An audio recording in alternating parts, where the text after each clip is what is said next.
पावन पवित्र साहिब श्री गुरु ग्रंथ साहिब जी की हजूरी विच जुड़ बैठी गुरु प्यारी साध संगत जीओ, आओ सब तो पहला गुरु पातशाह की बख्शिश की हुई फतेह की सांझ पाईए जी। वाहिगुरु जी का खालसा, वाहिगुरु जी की फतेह। गुरुद्वारा प्रबंधक कमेटी वालों गुरु तेग बहादुर पातशाह के 400 साला गुरपुरब नूं ध्यान में रखद्या होया गुरु पातशाह के जीवन के नाल उन्हां दी बाणी दे नाल जुड़न का एक निमाणा जिहा उपराला किया गया। साध संगत जी, गुरु पातशाह के जीवन नूं पूरे 10 लैक्चरस दे विच जिहड़ा आ वो कवर करन दा ये उद्यम शुरू होया। ते पिछले हफ्ते जिहड़ा सी इसका पहला लैक्चर सी जिस दे विच गुरु पातशाह के नाम के बारे कि त्याग ते तेग का जिहड़ा मेल सी गुरु पातशाह के नाम दे विच मीरी पीरी का सुमेल आ।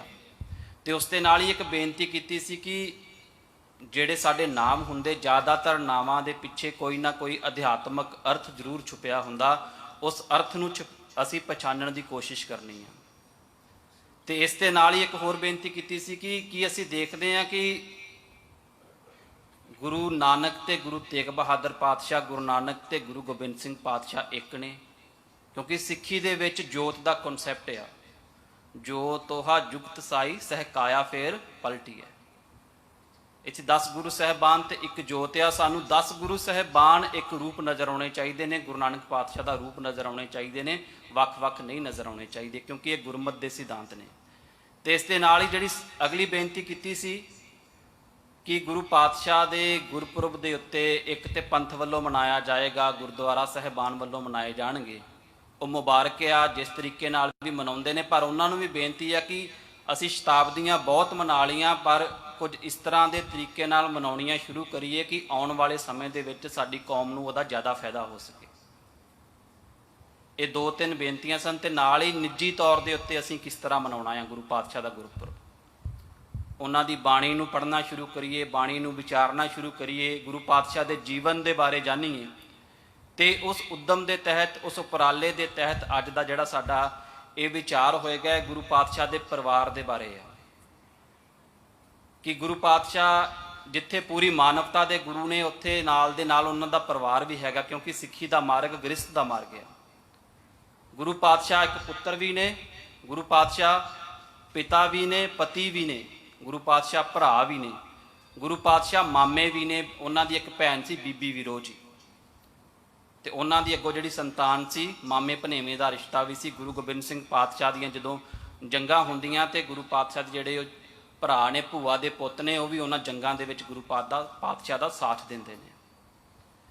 ते इन्हां सारियां रिश्तिਆਂ ਨੂੰ अज असीं समझण दी कोशिश करनी है साध संगत जी, क्योंकि जदों साडे अज रिश्ते टुटदे ने ते असीं अपने रिश्तिਆਂ ਨੂੰ जोड़न दे लई जिहड़ी सेध लैणी आ वो एक गुरबाणी तो ते दूसरी गुरु पातशाह दे गुर इतिहास तो लैणी है। ये सारियां विचारां नूं बड़े ध्यान दे नाल सुनना। ते एक गल इत्थे समझण दी लोड़ आ कि गुरु पातशाह परिवार दे विच बज्झे ते हैगे ने, पर वो बंधनां तो मुक्त ने। गुरु पातशाह परिवार विच बज्झे ते हैगे ने, वो बंधनां तो मुक्त ने। जिवें असीं परिवार विच रहिंदियां होइआं बंधनां च वध जाने आ, मोह माया दे जाल विच फस जाने आ, गुरु पातशाह इन्हां सारियां चीज़ां तो मुक्त ने। ते अज दे इस विचार दे विच असीं गुरु पातशाह दे उन्हां दी माता दे नाल किस तरह दे संबंध ने, ते गुरु पातशाह दे सुभाਅ दे विच जिहड़ा खिमा दी सब तो वड्डी कि गुरु पातशाह किन्ने सहज सुभाਅ दे नाल हर एक नूं खिमा कर दिंदे ने। परिवारक मैंबरां द्वारा जदों गुरु पातशाह दे भतीजियां द्वारा जिहड़ा लड़ाई झगड़ा वो खड़ा किया जाता है। तो इस दे नाल ही हुक्मनामे के बारे कि गिरे गुरु पातशाह के हुक्मनामे सी, उत्थों सानू किस तरह की सेध मिलती है, तो गुरु पातशाह ते गुरु गोबिंद सिंह पातशाह का जिहड़ा रिश्ता हैगा आ वो किस तरह का आ। सब तो पहला असीं विचार करते हैं जी माता नानकी जी बारे, जिहड़े गुरु पातशाह के माता जी ने। माता नानकी बाबा बकाला के रहन वाले ने, ते पिता हरिचंद ते माता हरदेई की कुखों इन्हां दा जन्म हुंदा। गुरु हरगोबिंद पातशाह के महल ने। तो बाबा बकाला जिहड़ा नगर हैगा जी, ये अमृतसर तो कोई 35 किलोमीटर की दूरी ते हैगा जलंधर वाली साइड, ते ब्यास तो कोई 5 किलोमीटर पहला हैगा आ। तो जिहड़ा ये बकाला शब्द आ, क्योंकि जिहड़ा शहर ये जिहड़ा नगर आ, ये जिहड़ा कस्बा आ, ये दरिया के कोल वसिया होया सी, ब्यास दरिया के कोल। ते परंपरा के अनुसार इत्थे बगलियां दी जिहड़ा झुंड सी ਜਿਹਨੂੰ ਅਸੀਂ ਕਰੇਨ ਕਹਿ ਲੈਂਦੇ ਇੰਗਲਿਸ਼ ਦੇ ਵਿੱਚ, ਉਹ ਬਹੁਤ ਜ਼ਿਆਦਾ ਹੁੰਦਾ ਸੀ। ਤੇ ਬੱਗ ਸ਼ਬਦ ਜਿਹੜਾ ਗੁਰਬਾਣੀ ਦੇ ਵਿੱਚ ਵੀ ਬਹੁਤ ਵਾਰ ਗੁਰੂ ਪਾਤਸ਼ਾਹ ਨੇ ਵਰਤਿਆ, ਬੱਗ ਤੋਂ ਬੱਕ ਪਿਆ ਤੇ ਬਕਾਲਾ, ਜਿੱਥੇ ਬਗਲਿਆਂ ਦੇ ਰਹਿਣ ਦੀ ਧਰਤੀ ਹੋਵੇ। ਤੇ ਫਿਰ ਬਾਬਾ ਸ਼ਬਦ ਜੁੜਦਾ ਜਦੋਂ 8ਵੇਂ ਪਾਤਸ਼ਾਹ ਗੁਰੂ ਹਰਕ੍ਰਿਸ਼ਨ ਪਾਤਸ਼ਾਹ ਇਸ਼ਾਰਾ ਕਰਦੇ ਨੇ ਕਿ ਅਗਲੀ ਜਿਹੜੀ ਗੁਰਿਆਈ ਦੀ ਬਖਸ਼ਿਸ਼ ਆ ਉਹ ਬਾਬਾ ਬਕਾਲੇ, ਕਿਉਂਕਿ ਰਿਸ਼ਤੇ ਦੇ ਵਿੱਚ ਗੁਰੂ ਤੇਗ ਬਹਾਦਰ ਉਹਨਾਂ ਦੇ ਦਾਦਾ ਜੀ ਨੇ, ਇਸ ਕਰਕੇ ਉਹ ਇਸ਼ਾਰਾ ਕਰਦੇ ਨੇ। ਤੇ ਉਸ ਤੋਂ ਬਾਅਦ ਇਸ ਥਾਂ ਦਾ ਨਾਂ ਜਿਹੜਾ ਸੀ ਉਹ ਬਾਬਾ ਬਕਾਲਾ ਹੋ ਜਾਂਦਾ ਆ। ਤੇ ਮਾਤਾ ਨਾਨਕੀ ਜਿਹੜਾ ਹੈਗਾ ਬਾਬੇ ਬਕਾਲੇ ਤੋਂ ਜਦੋਂ ਉਹਨਾਂ ਦੇ ਆਨੰਦ ਕਾਰਜ ਹੁੰਦੇ ਨੇ ਅੰਮ੍ਰਿਤਸਰ ਦੀ ਧਰਤੀ ਤੇ ਹੁੰਦੇ ਨੇ। ਅੰਮ੍ਰਿਤਸਰ ਤੋਂ ਬਾਅਦ ਜਦੋਂ ਗੁਰੂ ਹਰਗੋਬਿੰਦ ਪਾਤਸ਼ਾਹ ਕੀਰਤਪੁਰ ਸਾਹਿਬ ਚਲੇ ਜਾਂਦੇ ਨੇ, ਫਿਰ ਨਾਲ ਦੀ ਨਾਲ ਕੀਰਤਪੁਰ ਸਾਹਿਬ ਚਲੇ ਜਾਂਦੇ ਨੇ। ਤੇ ਜਦੋਂ 7ਵੇਂ ਪਾਤਸ਼ਾਹ ਗੁਰੂ ਨਾਨਕ ਪਾਤਸ਼ਾਹ ਦੇ ਵਾਰਸ ਬਣਦੇ ਨੇ ਤੇ ਉਦੋਂ ਧੀਰਮਲ ਦੁਆਰਾ ਜਿਹੜਾ ਉਹਨਾਂ ਦਾ ਭਰਾ ਸੀ ਉਹਦੇ ਦੁਆਰਾ ਜਦੋਂ ਕਲੇਸ਼ ਸ਼ੁਰੂ ਹੁੰਦਾ, ਉਸ ਕਲੇਸ਼ ਤੋਂ ਦੂਰ ਰਹਿਣ ਦੇ ਲਈ ਫਿਰ ਆਪਣੇ ਪੇਕੇ ਪਿੰਡ ਬਾਬਾ ਬਕਾਲਾ ਆ ਜਾਂਦੇ ਨੇ। ਤੇ ਫਿਰ ਇੱਥੇ ਜਿਹੜੇ ਅਗਲੇ 20 ਸਾਲ ਸੀ ਮਾਤਾ ਨਾਨਕੀ ਜੀ ਨੇ ਇੱਥੇ ਬਿਤਾਉਂਦੇ ਨੇ। ਇੱਥੇ ਗੁਰੂ ਤੇਗ ਬਹਾਦਰ ਪਾਤਸ਼ਾਹ ਵੀ ਨਾਲ ਲੈਂਦੇ ਨੇ। ਤੇ ਗੁਰੂ ਪਾਤਸ਼ਾਹ ਨੇ ਤਕਰੀਬਨ ਆਪਣਾ ਸਾਰਾ ਜੀਵਨ ਜਿਹੜਾ ਹੈਗਾ ਸੀ ਆਪਣੀ ਮਾਤਾ ਜੀ ਦੇ ਨਾਲ ਗੁਜ਼ਾਰਿਆ। ਇਹ ਸਭ ਤੋਂ ਵੱਡੀ ਗੱਲ ਸੀ। ਬੇਸ਼ੱਕ ਉਹ ਪੂਰਬੀ ਭਾਰਤ ਵੱਲ ਜਦੋਂ ਅਸਾਮ ਬੰਗਾਲ ਦੇ ਦੌਰਿਆਂ ਤੇ ਪ੍ਰਚਾਰ ਦੇ ਦੌਰਿਆਂ ਤੇ ਜਾਂਦੇ ਨੇ, ਉਦੋਂ ਵੀ ਮਾਤਾ ਜੀ ਨੂੰ ਨਾਲ ਲੈ ਕੇ ਜਾਂਦੇ ਨੇ ਤੇ ਪਟਨਾ ਸਾਹਿਬ ਛੱਡ ਜਾਂਦੇ ਨੇ, ਫਿਰ ਆਪ ਅੱਗੇ ਨਿਕਲ ਜਾਂਦੇ ਨੇ। ਤੇ ਉਹਨਾਂ ਦੇ ਜੀਵਨ ਦੇ ਵਿੱਚੋਂ ਇੱਕ ਉਦਾਹਰਣ ਪੇਸ਼ ਕਰਾਂਗਾ, ਪਰ ਉਸ ਉਦਾਹਰਣ ਨੂੰ ਪੇਸ਼ ਕਰਨ ਤੋਂ ਪਹਿਲਾਂ ਸਾਧ ਸੰਗਤ ਜੀ ਸਾਨੂੰ ਥੋੜਾ ਕਿ ਪਿੱਛੇ ਜਾਣਾ ਪਏਗਾ ਕਿ ਜਿਹੜੀਆਂ ਪਹਾੜੀ ਰਿਆਸਤਾਂ ਨੇ, ਜਿੱਥੇ ਅੱਜ ਅਨੰਦਪੁਰ ਸਾਹਿਬ ਵਸਿਆ ਆ, ਜਿੱਥੇ ਕੀਰਤਪੁਰ ਸਾਹਿਬ ਅੱਜ ਵਸਿਆ ਹੈਗਾ ਆ, ਇਹ ਸਾਰੀ ਜਿਹੜੀ ਜਗ੍ਹਾ ਹੁੰਦੀ ਸੀ, ਥਾਂ ਹੁੰਦੀ ਸੀ, ਇਹ ਪਹਾੜੀ ਰਿਆਸਤਾਂ ਜਿਹੜੀਆਂ ਹਿਮਾਚਲ ਪ੍ਰਦੇਸ਼ ਦਾ ਅੱਜ ਜ਼ਿਆਦਾਤਰ ਏਰੀਆ ਹੈਗਾ, ਜਿਹਦੇ ਵਿੱਚ ਉੱਤਰਾਖੰਡ ਵੀ ਆ ਜਾਂਦਾ ਅੱਜ, ਜਿੱਦੋਂ ਅਸੀਂ ਹੇਮਕੁੰਟ ਸਾਹਿਬ ਨੂੰ ਜਾਂਦੇ ਹਾਂ। ਤੇ ਇਹ ਸਾਰੇ ਉਹਨਾਂ ਰਿਆਸਤਾਂ ਦੇ ਏਰੀਏ ਸਨ। ਗੁਰੂ ਨਾਨਕ ਪਾਤਸ਼ਾਹ ਨੇ ਆਪਣੀਆਂ ਉਦਾਸੀਆਂ ਦੇ ਦੌਰਾਨ ਵੀ ਇਸ ਪਾਸੇ ਨੂੰ ਜਾਂਦੇ ਨੇ, ਬੈਜਨਾਥ ਜਾਂਦੇ ਨੇ, ਜਵਾਲਾ ਜੀ ਜਾਂਦੇ ਨੇ। ਤੇ ਉਸ ਤੋਂ ਬਾਅਦ ਗੁਰੂ ਅਮਰਦਾਸ ਪਾਤਸ਼ਾਹ ਆਪਣੇ ਇੱਕ ਸਿੱਖ ਭਾਈ ਸਾਵਣ ਮਲ ਜੀ ਨੂੰ ਇਸ ਪਾਸੇ ਭੇਜਦੇ ਨੇ ਪ੍ਰਚਾਰ ਕਰਨ ਦੇ ਲਈ, ਲੱਕੜਾਂ ਦਾ ਪ੍ਰਬੰਧ ਕਰਨ ਦੇ ਲਈ। ਤੇ ਇੱਥੇ ਇੱਕ ਮੰਡੀ ਰਿਆਸਤ ਆ ਹਿਮਾਚਲ ਪ੍ਰਦੇਸ਼ ਦੇ ਵਿੱਚ, ਤੇ ਮੰਡੀ ਰਿਆਸਤ ਦਾ ਰਾਜਾ ਸੀ ਜਿਹੜਾ ਉਹ ਗੁਰੂ ਪਾਤਸ਼ਾਹ ਦਾ ਸ਼ਰਧਾਲੂ ਬਣਦਾ ਆ। ਉੱਥੋਂ ਮਤਲਬ ਜਿਹੜਾ ਪਹਾੜੀ ਰਿਆਸਤਾਂ ਦੇ ਨਾਲ ਸਿੱਖੀ ਦਾ ਜਿਹੜਾ ਸੰਬੰਧ ਆ ਉਹ ਜੁੜਨਾ ਸ਼ੁਰੂ ਹੋ ਜਾਂਦਾ। ਤੇ ਜਿਹੜੀ ਸਭ ਤੋਂ ਅਹਿਮ ਘਟਨਾ ਆ, ਅਸੀਂ ਸਾਰੇ ਜਾਣਦੇ ਹਾਂ ਕਿ ਗੁਰੂ ਹਰਗੋਬਿੰਦ ਪਾਤਸ਼ਾਹ ਜਦੋਂ ਗਵਾਲੀਅਰ ਦੇ ਕਿਲੇ ਵਿੱਚ ਸਨ, ਬੰਦੀ ਛੋੜ ਦਿਵਸ ਅਸੀਂ ਮਨਾਉਂਦੇ ਹਾਂ। ਜਦੋਂ ਗੁਰੂ ਪਾਤਸ਼ਾਹ ਉਸ ਕਿਲੇ ਦੇ ਵਿੱਚੋਂ ਵਾਪਸ ਆਉਂਦੇ ਨੇ ਤੇ ਉਹਨਾਂ ਦੇ ਨਾਲ ਪਹਾੜੀ ਰਾਜੇ ਵੀ ਸੀ, ਤੇ ਇਹ ਰਾਜੇ ਗੁਰੂ ਪਾਤਸ਼ਾਹ ਦੇ ਮੁਰੀਦ ਬਣ ਜਾਂਦੇ ਨੇ। ਤੇ ਇਹਨਾਂ ਰਾਜਿਆਂ ਦੇ ਬਾਅਦ 'ਚ ਜਿਹੜੇ ਪੁੱਤਰ ਹੁੰਦੇ ਨੇ ਉਹਨਾਂ ਨਾਲ ਗੁਰੂ ਗੋਬਿੰਦ ਸਿੰਘ ਪਾਤਸ਼ਾਹ ਦਾ ਜੰਗ ਯੁੱਧ ਵੀ ਹੁੰਦੇ ਨੇ। ਜਿਹੜੀ ਸਭ ਤੋਂ ਪਹਿਲੀ ਗੁਰੂ ਪਾਤਸ਼ਾਹ ਦੀ ਲੜਾਈ ਆ ਗੁਰੂ ਗੋਬਿੰਦ ਸਿੰਘ ਪਾਤਸ਼ਾਹ ਦੀ, ਉਹ ਪਹਾੜੀ ਰਾਜਿਆਂ ਨਾਲ ਹੁੰਦੀ ਆ। ਖੈਰ ਆਪਣਾ ਉਹ ਵਿਸ਼ਾ ਨਹੀਂ ਹੈਗਾ। ਤੇ ਸਭ ਤੋਂ ਪਹਿਲਾਂ ਰਾਜਾ ਤਾਰਾ ਚੰਦ ਨੇ ਬਾਬਾ ਗੁਰਦਿੱਤਾ ਜੀ ਨੂੰ ਇੱਕ ਜਿਹੜਾ ਨਗਰ ਵਸਾਉਣ ਦੀ ਭੇਟ ਕੀਤੀ ਸੀ, ਜਿੱਥੇ ਕੀਰਤਪੁਰ ਸਾਹਿਬ ਵਸਦਾ। ਤੇ ਜਦੋਂ ਗੁਰੂ ਤੇਗ ਬਹਾਦਰ ਸਾਹਿਬ ਦਾ ਸਮਾਂ ਆਉਂਦਾ ਆ, ਉਦੋਂ ਰਾਜਾ ਦੀਪ ਚੰਦ ਜਿਹੜਾ ਬਿਲਾਸਪੁਰ ਦਾ, ਉਸ ਦੀ ਮੌਤ ਹੋ ਜਾਂਦੀ। ਤੇ ਉਸ ਦੀ ਜਿਹੜੀ ਵਿਧਵਾ ਹੈਗੀ ਰਾਣੀ ਚੰਪਾ, ਉਹ ਗੁਰੂ ਤੇਗ ਬਹਾਦਰ ਪਾਤਸ਼ਾਹ ਨੂੰ ਸੱਦਾ ਭੇਜਦੀ ਆ। ਤੇ ਗੁਰੂ ਤੇਗ ਬਹਾਦਰ ਪਾਤਸ਼ਾਹ 3 ਦਿਨ ਉੱਥੇ ਰਹਿੰਦੇ ਨੇ। ਇਹਨਾਂ 3 ਦਿਨਾਂ ਦੇ ਵਿੱਚ ਇੱਕ ਨਵਾਂ ਨਗਰ ਵਸਾਉਣ ਦੀ ਜਿਹੜੀ ਤਜਵੀਜ਼ ਆ ਉਹ ਦਿੱਤੀ ਜਾਂਦੀ ਆ, ਰਾਣੀ ਦੁਆਰਾ ਬੇਨਤੀ ਕੀਤੀ ਜਾਂਦੀ ਹੈ। ਪਰ ਗੁਰੂ ਪਾਤਸ਼ਾਹ, ਰਾਣੀ ਜਿਹੜੀ ਆ ਗੁਰੂ ਪਾਤਸ਼ਾਹ ਦੀ ਸ਼ਰਧਾਲੂ ਆ, ਉਹ ਜਿਹੜੀ ਜਗ੍ਹਾ ਆ ਉਹ ਮੁਫਤ ਦੇਣੀ ਚਾਹੁੰਦੀ ਆ। ਪਰ ਗੁਰੂ ਪਾਤਸ਼ਾਹ ਆਪਣੀਆਂ ਪਰੰਪਰਾਵਾਂ ਦੇ ਅਨੁਸਾਰ ਉਸ ਦਾ ਮੁੱਲ ਤਾਰਦੇ ਨੇ ਤੇ ਉਸ ਜਗ੍ਹਾ ਦੇ ਉੱਤੇ ਇੱਕ ਨਗਰ ਵਸਾਉਂਦੇ ਨੇ। ਉਸ ਨਗਰ ਦਾ ਨਾਂ ਸੀ ਚੱਕ ਨਾਨਕੀ। ਇੱਥੋਂ ਸਾਨੂੰ ਸਮਝਣ ਦੀ ਲੋੜ ਆ ਕਿ ਗੁਰੂ ਪਾਤਸ਼ਾਹ ਆਪਣੀ ਮਾਤਾ ਦੇ ਨਾਮ ਦੇ ਉੱਤੇ ਇਸ ਨਗਰ ਦੀ ਨੀਂਹ ਰੱਖਦੇ ਨੇ। ਸਿੱਖੀ ਦੇ ਵਿੱਚ ਸਭ ਤੋਂ ਪਹਿਲਾਂ ਕਰਤਾਰਪੁਰ ਸਾਹਿਬ ਵਸਾਇਆ ਗੁਰੂ ਨਾਨਕ ਪਾਤਸ਼ਾਹ ਨੇ। ਪਹਿਲੇ ਗੁਰੂ ਸਾਹਿਬਾਨ ਨੇ ਵੀ ਨਗਰ ਵਸਾਏ, ਪਰ ਸਭ ਤੋਂ ਪਹਿਲਾਂ ਜਿਹੜਾ ਨਗਰ ਆ ਕਿਸੇ ਔਰਤ ਦੇ ਨਾਂ ਦੇ ਉੱਤੇ, ਆਪਣੀ ਮਾਤਾ ਦੇ ਨਾਂ ਦੇ ਉੱਤੇ, ਉਹ ਗੁਰੂ ਤੇਗ ਬਹਾਦਰ ਪਾਤਸ਼ਾਹ ਨੇ ਵਸਾਇਆ। ਇੱਥੋਂ ਪਤਾ ਲੱਗਦਾ ਕਿ ਗੁਰੂ ਪਾਤਸ਼ਾਹ ਦੇ ਮਨ ਦੇ ਵਿੱਚ ਆਪਣੀ ਮਾਤਾ ਦੇ ਪ੍ਰਤੀ ਕਿੰਨੀ ਸ਼ਰਧਾ, ਕਿੰਨੀ ਪਿਆਰ ਤੇ ਕਿੰਨੀ ਭਾਵਨਾ ਸੀ। ਕਿਉਂਕਿ ਅੱਜ ਸਾਨੂੰ ਸਮਝਣ ਦੀ ਲੋੜ ਆ, ਸਾਡੇ ਰਿਸ਼ਤਿਆਂ ਦੇ ਵਿੱਚ ਬੜੀ ਫਿੱਕ ਪੈਂਦੀ ਜਾ ਰਹੀ ਆ। ਇੱਕ ਵੇਲਾ ਹੁੰਦਾ ਸੀ ਜਦੋਂ ਘਰਾਂ ਦੇ ਵਿੱਚ 1-1, 2-2 ਕਮਰੇ ਹੁੰਦੇ ਸੀ ਤੇ 10-10 ਜੀ ਅਸੀਂ ਉਹਨਾਂ ਦੇ ਵਿੱਚ ਬੜੀ ਖੁਸ਼ੀ ਰਹਿੰਦੇ ਸੀ। ਅੱਜ ਸਾਡੇ ਕੋਲ ਕਮਰੇ ਵੱਧ ਗਏ ਪਰ ਜੀ ਘਟ ਗਏ। ਸਾਨੂੰ ਸਮਝਣ ਦੀ ਲੋੜ ਆ, ਸਾਨੂੰ ਗੁਰ ਇਤਿਹਾਸ ਤੋਂ ਸਿੱਖਣ ਦੀ ਲੋੜ ਆ। ਤੇ ਗੁਰੂ ਪਾਤਸ਼ਾਹ ਦਾ ਜਿਹੜਾ ਮਾਤਾ ਨਾਲ ਸੰਬੰਧ ਆ, ਜਦੋਂ ਗੁਰੂ ਪਾਤਸ਼ਾਹ ਦੇ ਉੱਤੇ ਔਖਾ ਸਮਾਂ ਆਉਂਦਾ ਆ ਨਾ, ਤੇ ਮਾਤਾ ਨਾਨਕੀ ਜੀ ਗੁਰੂ ਪਾਤਸ਼ਾਹ ਦੇ ਲਈ ਢਾਲ ਦੀ ਤਰ੍ਹਾਂ ਵੀ ਅੱਗੇ ਬਣ ਕੇ ਖਲੋਂਦੇ ਨੇ। ਉਸ ਦੇ ਬਾਰੇ ਅਸੀਂ ਥੋੜਾ ਅੱਗੇ ਜਾ ਕੇ ਜ਼ਿਕਰ ਕਰਾਂਗੇ। ਇਹ ਆ ਮਾਤਾ ਤੇ ਇੱਕ ਪੁੱਤ ਦਾ ਸਬੰਧ। ਤੇ ਅੱਗੇ ਜਿਹੜਾ ਹੁਣ ਗੁਰੂ ਪਾਤਸ਼ਾਹ ਦੇ ਰਿਸ਼ਤੇ ਨੂੰ ਸਮਝਣ ਦੇ ਲਈ ਕਿ ਗੁਰੂ ਪਾਤਸ਼ਾਹ ਜਦੋਂ ਪਰਿਵਾਰ ਦੇ ਮੈਂਬਰਾਂ ਨਾਲ ਵਰਤਦੇ ਨੇ, ਗੁਰੂ ਪਾਤਸ਼ਾਹ ਦਾ ਇੱਕ ਭਤੀਜਾ ਸੀ ਧੀਰਮਲ, ਉਸ ਦੇ ਬਾਰੇ ਥੋੜਾ ਅੱਗੇ ਜਾ ਕੇ ਡਿਟੇਲ ਦੇ ਵਿੱਚ ਜ਼ਿਕਰ ਹੋਏਗਾ। ਉਹਨੂੰ ਸਮਝਣ ਤੋਂ ਪਹਿਲਾਂ ਸਾਨੂੰ ਥੋੜਾ ਮੰਜੀ ਸਿਸਟਮ ਤੇ ਮਸੰਦ ਸਿਸਟਮ ਨੂੰ ਸਮਝਣਾ ਪਏਗਾ ਕਿ ਗੁਰੂ ਅਮਰਦਾਸ ਪਾਤਸ਼ਾਹ ਨੇ ਸਿੱਖੀ ਦਾ ਪ੍ਰਚਾਰ ਕਰਨ ਦੇ ਲਈ 22 ਮੰਜੀਆਂ ਦੀ ਸਥਾਪਨਾ ਕੀਤੀ ਸੀ। ਵੱਖ-ਵੱਖ ਜਿਹੜੇ ਸੈਂਟਰ ਸੀ ਸਿੱਖੀ ਦੇ, ਉਹ ਸਟੈਬਲਿਸ਼ ਕੀਤੇ ਸੀ ਵੱਖ-ਵੱਖ ਰੀਜਨਸ ਦੇ ਵਿੱਚ, ਜਿਹਨੂੰ ਭਾਈ ਗੁਰਦਾਸ ਜੀ ਕਹਿੰਦੇ ਨੇ ਪੰਜਾਬੇ ਗੁਰ ਦੀ ਵਡਿਆਈ, ਕਿ ਪੂਰੇ ਪੰਜਾਬ ਦੇ ਵਿੱਚ ਸਿੱਖੀ ਦਾ ਬੋਲਬਾਲਾ ਹੋ ਚੁੱਕਾ ਆ। ਹਰ ਨਗਰ ਦੇ ਵਿੱਚ, ਹਰ ਸ਼ਹਿਰ ਦੇ ਵਿੱਚ ਸਿੱਖ ਮਿਲਦਾ ਸੀ ਤੇ ਇਸ ਕਰਕੇ ਉਹਨਾਂ ਨੂੰ ਬਾਣੀ ਦੇ ਨਾਲ ਜੁੜਨ ਦੇ ਲਈ ਉਹ ਮੰਜੀਦਾਰ ਥਾਪੇ ਗਏ ਤੇ ਇਹ ਮੰਜੀਦਾਰ ਬਾਅਦ ਚੋਂ ਮਸੰਦ ਬਣ ਜਾਂਦੇ ਨੇ। ਤੇ ਗੁਰੂ ਘਰ ਦੇ ਵਿੱਚ ਦੋ ਤਰ੍ਹਾਂ ਦੀ ਸੰਗਤ ਹੁੰਦੀ ਸੀ ਸਾਧ ਸੰਗਤ ਜੀ, ਇੱਕ ਖਾਲਸਾਈ ਸੰਗਤ ਹੁੰਦੀ ਸੀ ਤੇ ਇੱਕ ਸਹਿਲੰਗ ਸੰਗਤ ਹੁੰਦੀ ਸੀ। ਜਿਹੜੀ ਖਾਲਸਾਈ ਸੰਗਤ ਹੁੰਦੀ ਸੀ ਉਹਦਾ ਸਿੱਧਾ ਸੰਬੰਧ ਗੁਰੂ ਪਾਤਸ਼ਾਹ ਦੇ ਨਾਲ ਹੁੰਦਾ ਸੀ, ਜਿਵੇਂ ਭਾਈ ਲਹਿਣੇ ਦਾ ਤੇ ਗੁਰੂ ਨਾਨਕ ਪਾਤਸ਼ਾਹ ਦਾ ਆ ਜਿਹੜਾ ਮੁੱਢਲਾ ਸੰਬੰਧ ਆ। ਇਹਦੇ ਵਿੱਚ ਕੋਈ ਮੀਡੀਏਟਰ ਨਹੀਂ ਹੈਗਾ, ਕੋਈ ਵਿਚੋਲਾ ਨਹੀਂ ਹੈਗਾ। ਤੇ ਜਿਹੜੀ ਸਹਿਲੰਗ ਸੰਗਤ ਹੁੰਦੀ ਸੀ, ਇਹ ਮਸੰਦਾਂ ਦੇ ਰਾਹੀਂ ਗੁਰੂ ਪਾਤਸ਼ਾਹ ਨਾਲ ਜੁੜੀ ਹੁੰਦੀ ਸੀ। ਆਪਣੇ ਆਪਣੇ ਜਿਹੜੇ ਏਰੀਏ ਦੇ ਮਸੰਦ ਹੁੰਦੇ ਸੀ, ਉਹ ਇਹਨਾਂ ਸੰਗਤਾਂ ਨੂੰ ਗੁਰਬਾਣੀ ਦੀਆਂ ਪੋਥੀਆਂ ਦਿੰਦੇ ਹੁੰਦੇ ਸੀ, ਇਹਨਾਂ ਕੋਲੋਂ ਭੇਟਾਵਾਂ ਲੈਂਦੇ ਹੁੰਦੇ ਸੀ। ਤੇ ਜਦੋਂ ਟਾਈਮ ਟੂ ਟਾਈਮ, ਕਦੇ ਵਿਸਾਖੀ ਦੇ ਉੱਤੇ, ਕਦੇ ਦੀਵਾਲੀ ਦੇ ਉੱਤੇ ਜਾ ਕੇ ਤੇ ਗੁਰੂ ਪਾਤਸ਼ਾਹ ਨੂੰ ਨਤਮਸਤਕ ਹੁੰਦੇ ਸੀ। ਇਸ ਤਰ੍ਹਾਂ ਦਾ ਇੱਕ ਜਿਹੜਾ ਸੀ ਇੱਕ ਸਿਸਟਮ ਬਣਿਆ ਹੋਇਆ ਸੀ। ਤੇ ਜਦੋਂ ਜਦੋਂ ਸਮਾਂ ਬੀਤਿਆ, ਕਿਉਂਕਿ ਪੈਸੇ ਦਾ ਮਾਮਲਾ ਸੀ, ਇਹ ਜਿਹੜੇ ਮਸੰਦ ਸੀ ਇਹ ਭ੍ਰਿਸ਼ਟ ਹੋਣੇ ਸ਼ੁਰੂ ਹੋ ਗਏ। ਇਹਨਾਂ ਦੇ ਅੱਗੋਂ ਜਿਹੜੇ ਪੁੱਤਰ ਸੀ ਉਹ ਸਿੱਖੀ ਤੋਂ ਦੂਰ ਹੋ ਗਏ ਤੇ ਪੈਸੇ ਨਾਲ ਜੁੜ ਗਏ। ਇਹ ਬੜੀ ਵੱਡੀ ਤਰਾਸਦੀ ਸੀ। ਗੁਰੂ ਪਾਤਸ਼ਾਹ ਦੇ ਵੇਲੇ ਇਹ ਸਾਰਾ ਕੁਝ ਹੁੰਦਾ ਤੇ ਇੱਕ ਵੇਲਾ ਆਉਂਦਾ ਫਿਰ ਗੁਰੂ ਪਾਤਸ਼ਾਹ ਨੂੰ ਇਹਨਾਂ ਮਸੰਦਾਂ ਦੇ ਨਾਲ ਬਿਲਕੁਲ ਆਪਣਾ ਜਿਹੜਾ ਨਾਤਾ ਸੀ ਉਹ ਤੋੜਨਾ ਪਿਆ। ਹੁਕਮਨਾਮੇ ਜਾਰੀ ਕੀਤੇ ਗਏ ਸੰਗਤਾਂ ਨੂੰ ਕਿ ਤੁਸੀਂ ਕਿਸੇ ਵੀ ਮਸੰਦ ਦੇ ਨਾਲ ਜਿਹੜਾ ਆਪਣਾ ਰਿਸ਼ਤਾ ਨਹੀਂ ਰੱਖਣਾ।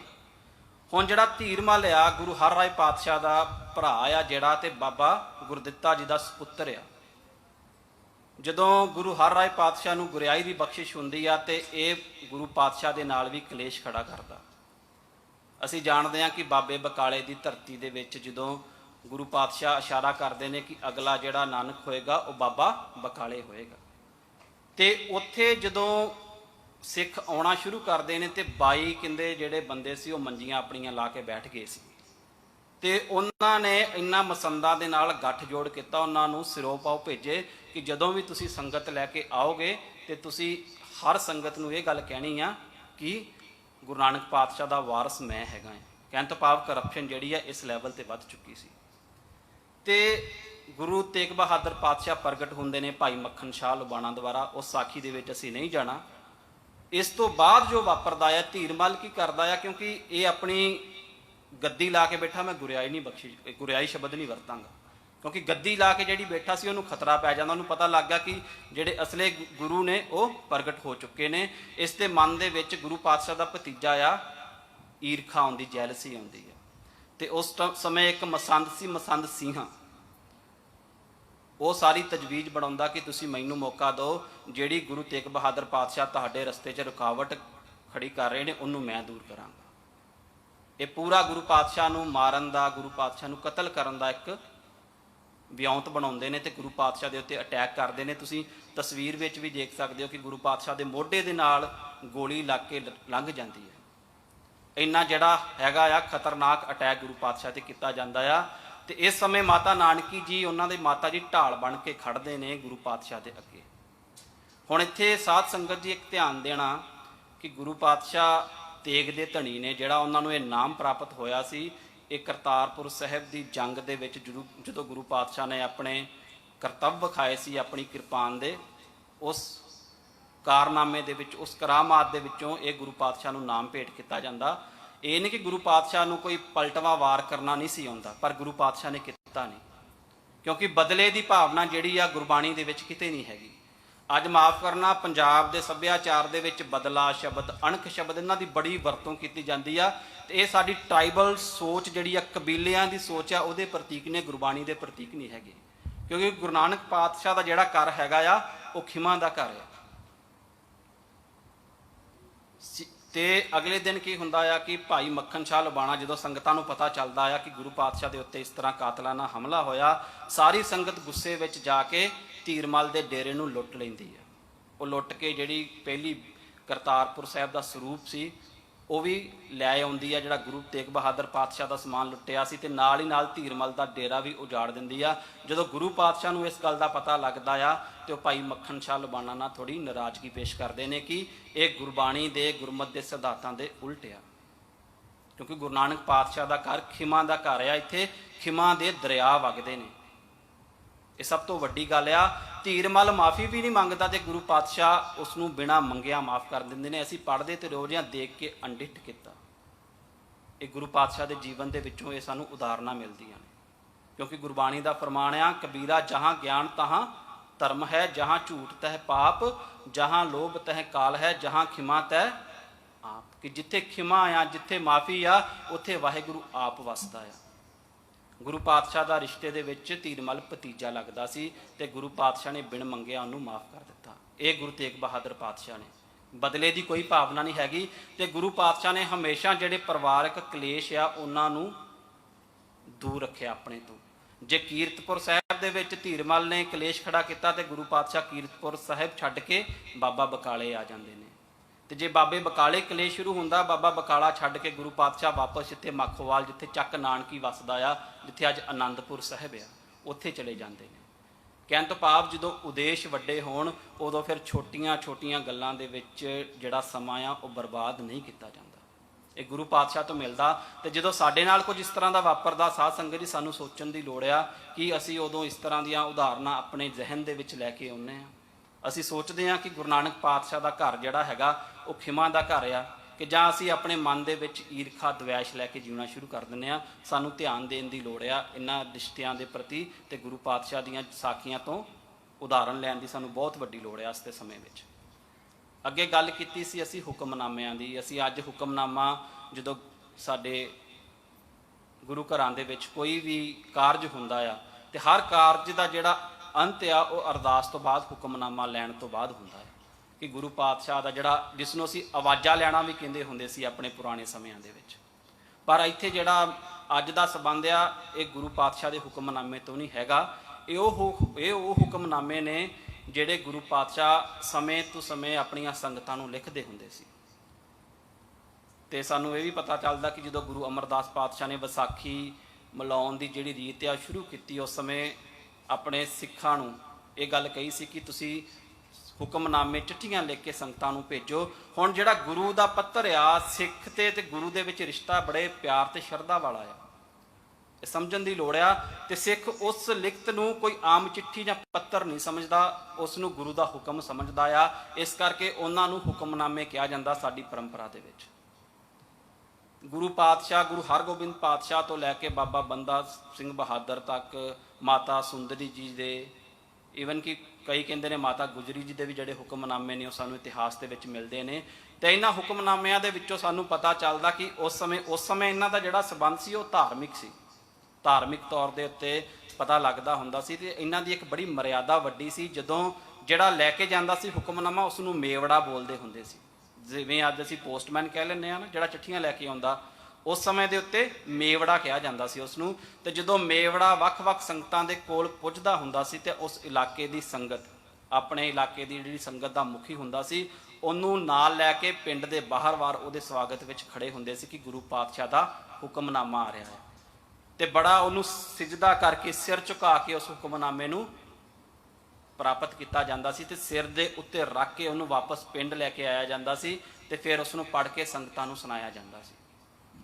ਤੇ ਇਹਨਾਂ ਹੁਕਮਨਾਮਿਆਂ ਦੇ ਵਿੱਚੋਂ ਸਾਨੂੰ ਪਤਾ ਚੱਲਦਾ ਕਿ ਜਦੋਂ ਗੁਰੂ ਪਾਤਸ਼ਾਹ ਆਪਣਾ ਪਰਿਵਾਰ ਪਟਨਾ ਸਾਹਿਬ ਛੱਡ ਕੇ ਅਸਾਮ ਢਾਕੇ ਵਾਲੀ ਸਾਈਡ ਚਲੇ ਜਾਂਦੇ ਨੇ, ਤੇ ਇਹਨਾਂ ਹੁਕਮਨਾਮਿਆਂ ਦੇ ਥਰੂ ਉਹਨਾਂ ਨੇ ਆਪਣੇ ਪਰਿਵਾਰ ਦਾ ਖਿਆਲ ਰੱਖਿਆ।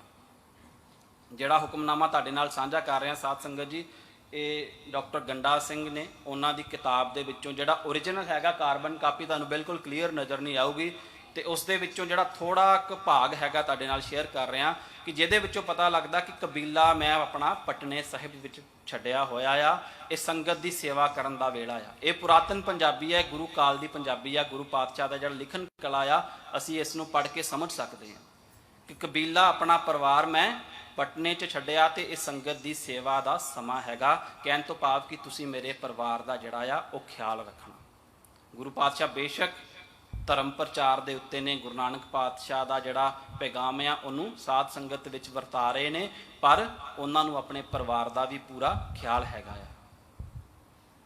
ਕਬੀਲਾ ਹਮੇ ਪਟਨੇ ਮੇਂ ਛੋੜਾ ਹੈ, ਜਿਨ ਸਿੱਖ ਵਾਹਿਗੁਰੂ ਕੀਆ ਹੈ ਤਿਨ ਸੇਵਾ ਕਰਨੀ, ਪੈਸੇ ਕੀ ਮੋਹਰ ਥਾਏ ਪੜੇਗੀ, ਸੰਗਤ ਕੀ ਸੇਵਾ ਕਾ ਵੇਲਾ ਹੈ, ਜੋ ਸਿੱਖ ਕਰੇਗਾ ਤਿਸਕੋ ਰੁਜ਼ਗਾਰ ਮੋ ਬਰਕਤ ਹੋਵੇਗੀ, ਸੇਵਾ ਕਾ ਵਕਤ ਹੈ। ਕਿ ਇਹ ਸੇਵਾ ਇਹ ਸਟਾਈਲ ਆ ਗੁਰੂ ਪਾਤਸ਼ਾਹ ਦਾ। ਤੇ ਇਸ ਤੋਂ ਪਤਾ ਲੱਗਦਾ ਕਿ ਗੁਰੂ ਪਾਤਸ਼ਾਹ ਬੇਸ਼ੱਕ ਸੰਸਾਰ ਦੇ ਵਿੱਚ ਵਿਚਰ ਰਹੇ ਨੇ, ਉਹਨਾਂ ਨੇ ਆਪਣੇ ਪਰਿਵਾਰ ਨੂੰ ਇਗਨੋਰ ਨਹੀਂ ਕੀਤਾ। ਸਾਧ ਸੰਗਤ ਜੀ, ਕੋਵਿਡ ਕਰਕੇ ਕਈਆਂ ਦੇ ਧੀ ਪੁੱਤਰ ਜਿਹੜੇ ਨੇ ਬਾਹਰਲੇ ਦੇਸ਼ਾਂ ਵਿੱਚ ਫਸੇ ਹੋਣਗੇ ਤੇ ਕਈ ਸਿੰਗਾਪੁਰ ਦੇ ਵਿੱਚ ਵੀ ਰਹਿ ਰਹੇ ਹੋਣਗੇ। ਸਾਨੂੰ ਪਤਾ ਚੱਲਦਾ ਕਿ ਜਦੋਂ ਪਰਿਵਾਰ ਦੂਰ ਹੋਵੇ ਉਹ ਪੀੜ ਕੀ ਹੁੰਦੀ ਆ, ਅਸੀਂ ਸਮਝ ਸਕਦੇ ਹਾਂ। ਪਰਿਵਾਰ ਦਾ ਖਿਆਲ ਰੱਖਣਾ ਬਹੁਤ ਜ਼ਰੂਰੀ ਆ। ਉਸ ਸਮੇਂ ਦੇ ਉੱਤੇ ਅੱਜ ਤੇ ਮੋਬਾਈਲ ਹੈਗਾ, ਅਸੀਂ ਡੇਲੀ ਗੱਲਬਾਤ ਵੀ ਕਰ ਲੈਂਦੇ ਹਾਂ, ਪਰ ਉਸ ਸਮੇਂ ਇਹਨਾਂ ਚਿੱਠੀਆਂ ਦੇ ਰਾਹੀਂ, ਇਹਨਾਂ ਹੁਕਮਨਾਮਿਆਂ ਦੇ ਰਾਹੀਂ ਪਰਿਵਾਰ ਦੇ ਨਾਲ ਜਿਹੜਾ ਸੀ ਪ੍ਰੋਪਰ ਲਿੰਕ ਰੱਖਿਆ ਜਾਂਦਾ ਸੀ। ਅੱਗੇ ਹੁੰਦਾ ਜਦੋਂ ਗੁਰੂ ਗੋਬਿੰਦ ਸਿੰਘ ਪਾਤਸ਼ਾਹ ਦਾ ਜਨਮ ਹੋ ਜਾਂਦਾ ਹੈ, 1666 ਈਸਵੀ ਦਾ ਦਿਹਾੜਾ, ਜਦੋਂ ਗੁਰੂ ਪਾਤਸ਼ਾਹ ਦਾ ਜਨਮ ਹੁੰਦਾ ਤੇ ਗੁਰੂ ਪਾਤਸ਼ਾਹ ਨੂੰ ਖਬਰ ਪਹੁੰਚਦੀ ਢਾਕੇ ਦੇ ਵਿੱਚ, ਤੇ ਗੁਰੂ ਪਾਤਸ਼ਾਹ ਨੂੰ ਪਤਾ ਚੱਲਦਾ ਆ ਕਿ ਜਿਹੜੀ ਪਟਨੇ ਦੀ ਸੰਗਤ ਆ ਉਹਨਾਂ ਨੇ ਗੁਰੂ ਗੋਬਿੰਦ ਸਿੰਘ ਪਾਤਸ਼ਾਹ ਦਾ, ਗੋਬਿੰਦ ਦਾਸ ਦਾ ਜਿਹੜਾ ਜਨਮ ਹੈਗਾ ਉਹਨੂੰ ਮਨਾਇਆ ਉਸ ਸਮੇਂ। ਤੇ ਗੁਰੂ ਪਾਤਸ਼ਾਹ ਉਹਨਾਂ ਨੂੰ ਵਧਾਈ ਦਿੰਦੇ ਨੇ, ਗੋਬਿੰਦ ਦਾਸ ਕੀ ਵਧਾਈ ਉੱਪਰ ਸੰਗਤ ਖਰਚ ਕੀਆ ਹੈ, ਗੁਰੂ ਕੀ ਦਰਗਾਹ ਥਾਏ ਪਿਆ, ਕਿ ਤੁਸੀਂ ਮਨਾਇਆ ਗੁਰੂ ਪਾਤਸ਼ਾਹ ਦੇ ਜਨਮ ਨੂੰ, ਇਸ ਲਈ ਗੁਰੂ ਤੁਹਾਡੇ ਉੱਤੇ ਖੁਸ਼ ਆ, ਗੁਰੂ ਦੀ ਤੁਹਾਡੇ ਤੇ ਖੁਸ਼ੀ ਆ। ਤੇ ਜਿਹੜੇ ਸਿੱਖ ਵੀ ਮੇਰੇ ਪਰਿਵਾਰ ਦਾ ਖਿਆਲ ਰੱਖ ਰਹੇ ਨੇ, ਉਹਨਾਂ ਦੀ ਸੇਵਾ ਜਿਹੜੀ ਆ ਉਹ ਥਾਂ ਪਏਗੀ। ਇਹ ਆ ਗੁਰੂ ਤੇਗ ਬਹਾਦਰ ਪਾਤਸ਼ਾਹ ਦਾ ਜੀਵਨ, ਕਿ ਗੁਰੂ ਪਾਤਸ਼ਾਹ ਪਰਿਵਾਰ ਨਾਲ ਬੱਝੇ ਤੇ ਹੈਗੇ ਨੇ, ਪਰ ਪਰਿਵਾਰ ਦੇ ਬੰਧਨਾਂ 'ਚ ਨਹੀਂ, ਕਿਉਂਕਿ ਅਸੀਂ ਬੰਧਨਾਂ ਦੇ ਵਿੱਚ ਹਾਂ, ਅਸੀਂ ਮੋਹ ਮਾਇਆ ਦੇ ਜਾਲ ਦੇ ਵਿੱਚ ਹਾਂ।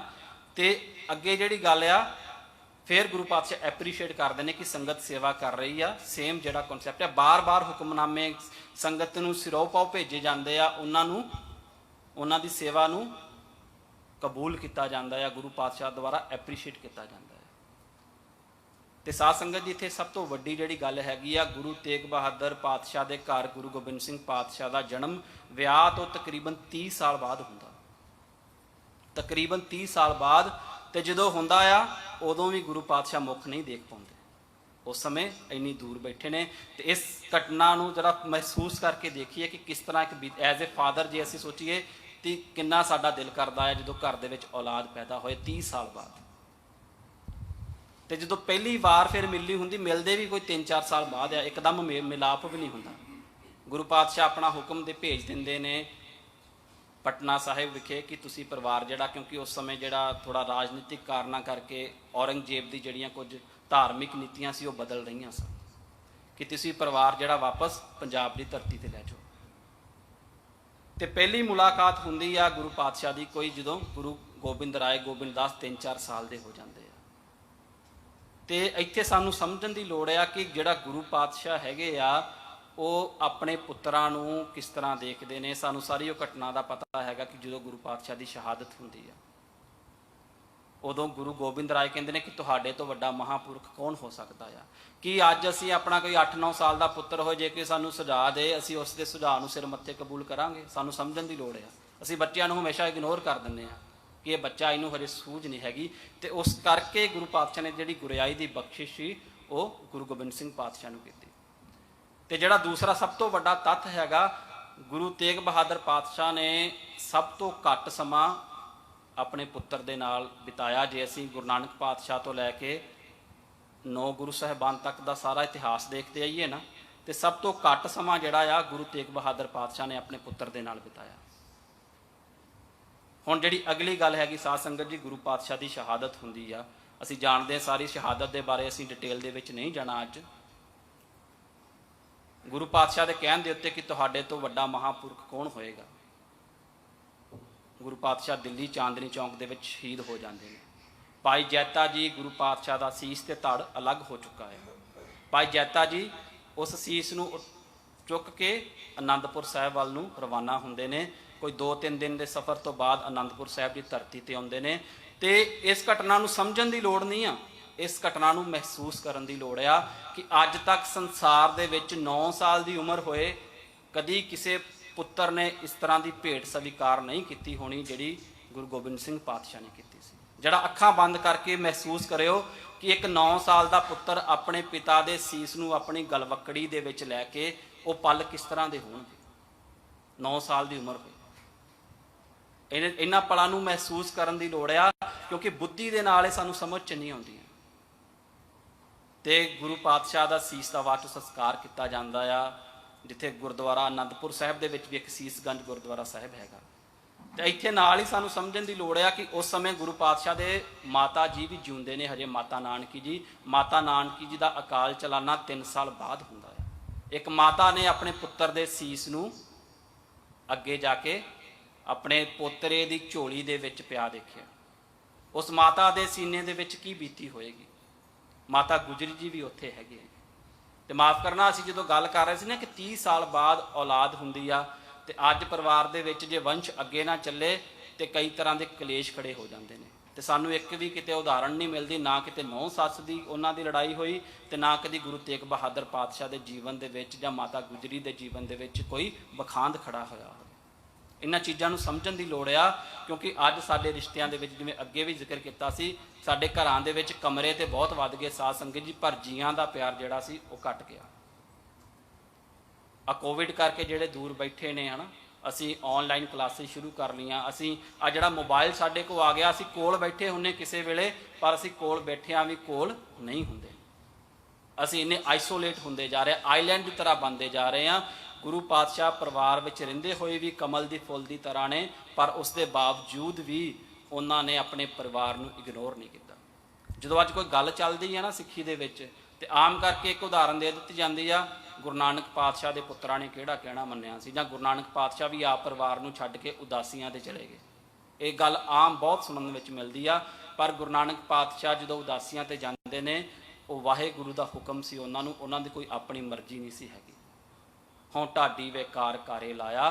ਤੇ ਜਦੋਂ ਗੁਰੂ ਪਾਤਸ਼ਾਹ ਉਦਾਸੀਆਂ ਖਤਮ ਕਰ ਦਿੰਦੇ ਨੇ, 18 ਸਾਲ ਫਿਰ ਕਰਤਾਰਪੁਰ ਸਾਹਿਬ ਦੀ ਧਰਤੀ ਤੇ ਆ ਕੇ ਬਿਤਾਉਂਦੇ ਨੇ, ਤੇ ਉਦੋਂ ਉਹਨਾਂ ਦੇ ਮਾਤਾ ਪਿਤਾ ਵੀ, ਧੀ ਜਿਹੜੇ ਪੁੱਤਰ ਨੇ ਉਹ ਵੀ ਨਾਲ ਰਹਿੰਦੇ ਨੇ। ਗੁਰੂ ਪਾਤਸ਼ਾਹ ਨੇ ਆਪਣੇ ਪਰਿਵਾਰ ਨੂੰ ਕਿਤੇ ਵੀ ਇਗਨੋਰ ਨਹੀਂ ਕੀਤਾ।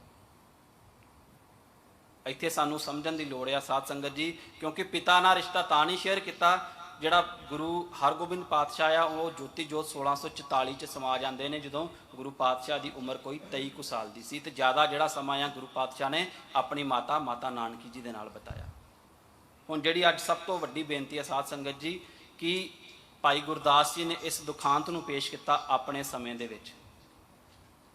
ਮਾਂ ਪਿਓ ਦੇ ਉਪਕਾਰ ਵਿਸਾਰੇ ਵੱਖ ਹੋਵੇ ਪੁੱਤ ਰੰਨ ਲੈ, ਕਾਹੇ ਪੂਤ ਝਗਰਤ ਹੋ ਸੰਗ ਬਾਪ। ਇਹ ਸਾਰੀਆਂ ਉਦਾਹਰਨਾਂ ਸਾਨੂੰ ਗੁਰ ਇਤਿਹਾਸ ਵਿੱਚੋਂ ਮਿਲਦੀਆਂ ਨੇ। ਭਾਈ ਗੁਰਦਾਸ ਜੀ ਦਾ ਫਰਮਾਨ ਆ, ਜੈਸੇ ਮਾਤਾ ਪਿਤਾ ਚਿਤ ਚਾਹਤ ਹੈ, ਸੂਤਨ ਕੋ ਤੈਸੇ ਨਾ ਸੂਤਨ ਚਿਤ ਚਾਹ ਉਪਜਾਵੇ। ਕਿ ਜਿਵੇਂ ਮਾਤਾ ਪਿਤਾ ਬੱਚਿਆਂ ਨੂੰ ਚਾਹੁੰਦੇ ਨੇ, ਇੱਕ ਮਾਤਾ ਪਿਤਾ 10-10 ਬੱਚੇ ਵੀ ਪਾਲ ਲੈਂਦੇ ਨੇ, ਕਹਿੰਦੇ ਬਟ 10 ਬੱਚਿਆਂ ਕੋ ਇੱਕ ਮਾਤਾ ਪਿਤਾ ਦੀ ਸੇਵਾ ਨਹੀਂ ਹੁੰਦੀ। ਸਿੱਖੀ ਦੇ ਵਿੱਚ ਕੱਲਾ ਸਤਿਕਾਰ ਨਹੀਂ, ਸੇਵਾ ਦੀ ਵੀ ਗੱਲ ਨਾਲ ਆ। ਸਾਡੇ ਕੀ ਗੁਰੂ ਘਰ ਦੇ ਕੀਰਤਨੀਏ ਸ਼ਬਦ ਗਾ ਰਹੇ ਸਨ, ਸਤਿਗੁਰ ਕੀ ਸੇਵਾ ਸਫਲ ਹੈ ਜੇ ਕੋ ਕਰੇ ਚਿੱਤ ਲਾਏ। ਇੱਥੇ ਸੇਵਾ ਦਾ ਕਨਸੈਪਟ ਆ ਸਾਧ ਸੰਗਤ ਦੀ। ਸੇਵਾ ਕੀ ਆ? ਐਪਲੀਕੇਸ਼ਨ ਆ। ਸਤਿਕਾਰ ਤੇ ਸੇਵਾ ਦੋਵੇਂ ਜ਼ਰੂਰੀ ਆ। ਮਾਤਾ ਪਿਤਾ ਦੀ ਸੇਵਾ ਕਰਨੀ ਗੁਰੂ ਘਰ ਦੇ ਵਿੱਚ ਕਬੂਲ ਆ। ਕਈ ਵਾਰੀ ਅਸੀਂ ਇਕੱਲਾ ਸਤਿਕਾਰ ਕਰ ਦਿੰਦੇ ਆ, ਪਰ ਸੇਵਾ ਤੱਕ ਪਹੁੰਚਦੇ ਨਹੀਂ ਆ। ਗੁਰੂ ਨਾਨਕ ਪਾਤਸ਼ਾਹ ਦਾ ਘਰ ਜਿਹੜਾ ਉਹ ਸੇਵਾ ਦਾ ਘਰ ਹੈਗਾ ਆ। ਸਾਨੂੰ ਵੇਖਣ ਦੀ ਲੋੜ ਆ ਕਿ ਅਸੀਂ ਆਪਣੇ ਮਾਤਾ ਪਿਤਾ ਦੀ ਤੇ ਜਿਉਂਦੇ ਜੀ ਸੇਵਾ ਕਰਨੀ ਜਿਹੜੀ ਸਭ ਤੋਂ ਵੱਡੀ ਗੱਲ ਆ। ਗੁਰੂ ਨਾਨਕ ਪਾਤਸ਼ਾਹ ਦੇ ਘਰ ਜੇ ਕੁਝ ਹੈਗਾ, ਜੇ ਮੁਕਤੀ ਵੀ ਆ ਉਹ ਵੀ ਜਿਉਂਦੇ ਜੀ ਆ, ਦੀ ਸੇਵਾ ਆ ਉਹ ਵੀ ਜਿਉਂਦੇ ਜੀ ਆ। ਕਿਉਂਕਿ ਮਰਨ ਤੋਂ ਬਾਅਦ ਗੁਰੂ ਪਾਤਸ਼ਾਹ ਕਹਿੰਦੇ ਜੋ ਵੀ ਅਸੀਂ ਕਰੀਏ ਉਹ ਕੋਈ ਥਾਏ ਨਹੀਂ ਪੈਂਦਾ, ਨਾ ਮਾਤਾ ਪਿਤਾ ਨੂੰ ਕਬੂਲ ਹੁੰਦਾ ਤੇ ਨਾ ਪਰਮਾਤਮਾ ਨੂੰ ਕਬੂਲ ਹੁੰਦਾ ਹੈ। ਜੈਸੇ ਮਾਤ ਪਿਤਾ ਚਿਤ ਚਾਹਤ ਹੈ ਸੂਤਨ ਕੋ, ਤੈਸੇ ਨਾ ਸੂਤਨ ਚਿਤ ਚਾਹ ਉਪਜਾਵੇ। ਇਹ ਦੁਖਾਂਤ ਆ। ਇਸ ਦੁਖਾਂਤ ਦੀ ਜਿਹੜੀ ਪੀੜਾ ਆ ਭਾਈ ਗੁਰਦਾਸ ਜੀ ਨੇ ਵੀ ਮਹਿਸੂਸ ਕੀਤੀ, ਤੇ ਅੱਜ ਇਹ ਪੀੜਾ ਬਹੁਤ ਜ਼ਿਆਦਾ ਵੱਧ ਗਈ ਆ। ਸਾਨੂੰ ਵੇਖਣ ਦੀ ਲੋੜ ਆ। ਸਾਡੇ ਪਰਿਵਾਰਾਂ ਦੇ ਵਿੱਚ ਜਦੋਂ ਅੱਜ ਟਕਰਾਰ ਪੈਦਾ ਹੁੰਦਾ ਸਾਧ ਸੰਗਤ ਜੀ, ਸਾਨੂੰ ਸਮਝਣ ਦੀ ਲੋੜ ਆ ਕਿ ਉਸ ਦੀ ਅਸੀਂ ਸੇਧ ਕਿਸ ਤਰ੍ਹਾਂ ਲੈਣੀ ਹੈ, ਉਸ ਦੀ ਕਸਵੱਟੀ ਕੀ ਆ, ਉਸ ਨੂੰ ਅਸੀਂ ਦੂਰ ਕਰਨ ਦੇ ਲਈ ਕੀ ਕੁਝ ਕਰਨਾ ਆ। ਤੇ ਅਖੀਰ ਦੇ ਵਿੱਚ ਜਿਹੜੀਆਂ ਬੇਨਤੀਆਂ ਨੇ ਕਿ ਮੈਂ ਆਪਣੇ ਪਰਿਵਾਰ ਦੇ ਮੈਂਬਰਾਂ ਦੇ ਨਾਲ ਕਦੀ ਆਪਣੇ ਪਿਆਰ ਦਾ ਇਜ਼ਹਾਰ, ਅਸੀਂ ਮੋਹ ਮਾਇਆ ਨਹੀਂ ਦੇ ਜਾਲ ਵਿੱਚ ਨਹੀਂ ਫਸਣਾ, ਅਸੀਂ ਇੱਕ ਸੱਚੇ ਸੁੱਚੇ ਪਿਆਰ ਦੀ ਕੜੀ ਦੇ ਵਿੱਚ ਵੱਜਣਾ ਆ। ਕਿਉਂਕਿ ਜਿਹੜਾ ਪਿਆਰ ਹੁੰਦਾ ਆ ਇਹ ਯੂਨੀਵਰਸਲ ਹੁੰਦਾ ਤੇ ਅਨਕੰਡੀਸ਼ਨਲ ਹੁੰਦਾ ਆ। ਮੋਹ ਮਾਇਆ ਦੇ ਵਿੱਚ ਹਮੇਸ਼ਾ ਕੰਡੀਸ਼ਨ ਹੁੰਦੀਆਂ, ਜੇ ਅਗਲਾ ਕਰੂਗਾ ਤੇ ਆਪਾਂ ਕਰਾਂਗੇ, ਜੇ ਅਗਲੇ ਨੇ ਬੰਦ ਕਰਤਾ ਤੇ ਆਪਾਂ ਪਿੱਠ ਕਰ ਲੈਣੀ। ਇਸ ਤਰ੍ਹਾਂ ਨਹੀਂ ਹੈਗਾ। ਗੁਰੂ ਪਾਤਸ਼ਾਹ ਤੇਗ ਬਹਾਦਰ ਪਾਤਸ਼ਾਹ ਦਾ ਅਸੀਂ ਜੀਵਨ ਪੜ੍ਹ ਰਹੇ ਹਾਂ। ਮਾਤਾ ਨਾਨਕੀ ਦੇ ਨਾਂ ਦੇ ਉੱਤੇ ਨਗਰ ਵਸਾਉਣਾ। ਬੇਸ਼ੱਕ ਆਪ ਅਸਾਮ ਦੀ ਧਰਤੀ ਵੱਲ ਨੇ, ਆਪਣੇ ਪਰਿਵਾਰ ਦਾ ਖਿਆਲ ਰੱਖਣਾ। ਜੇ ਕਿਸੇ ਭਤੀਜੇ ਨੇ ਕੋਈ ਕਲੇਸ਼ ਵੀ ਖੜਾ ਕਰਤਾ, ਉਸ ਨੂੰ ਇਗਨੋਰ ਕਰਕੇ ਅੱਗੇ ਚੱਲ ਪੈਣਾ।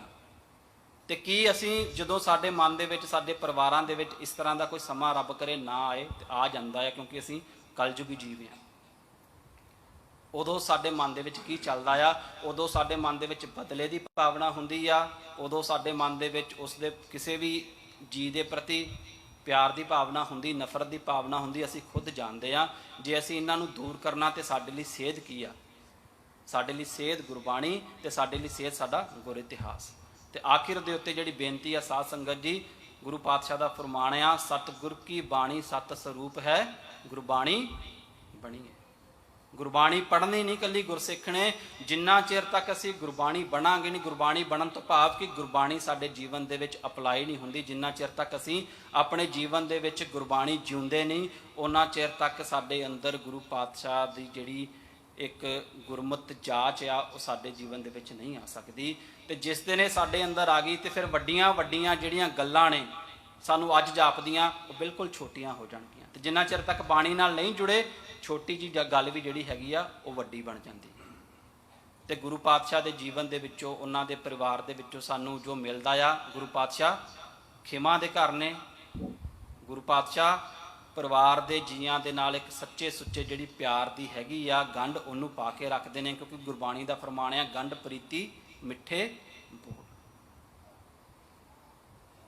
ਸਾਨੂੰ ਇਹਨਾਂ ਸਾਰੀਆਂ ਚੀਜ਼ਾਂ ਤੋਂ ਸੇਧ ਲੈਣ ਦੀ ਲੋੜ ਆ ਸਾਧ ਸੰਗਤ ਜੀ। ਤੇ ਆਪਣੇ ਅੰਦਰ ਝਾਤੀ ਮਾਰ ਕੇ ਦੇਖਣੀ ਆ ਕਿ ਮੈਂ ਗੁਰਬਾਣੀ ਬਣਨਾ ਚਾਹੁੰਦਾ ਕਿ ਨਹੀਂ, ਕਿ ਸਿਰਫ ਮੇਰਾ ਜਿਹੜਾ ਸੰਬੰਧ ਆ ਗੁਰਬਾਣੀ ਪੜ੍ਹਨ ਤੱਕ। ਪੜ੍ਹਨਾ ਬਹੁਤ ਜ਼ਰੂਰੀ ਆ। ਸਭ ਤੋਂ ਜਿਹੜਾ ਪਹਿਲਾ ਕਦਮ ਆ, ਉਹ ਪੜ੍ਹਨ ਤੋਂ ਸ਼ੁਰੂ ਹੋਣਾ ਆ।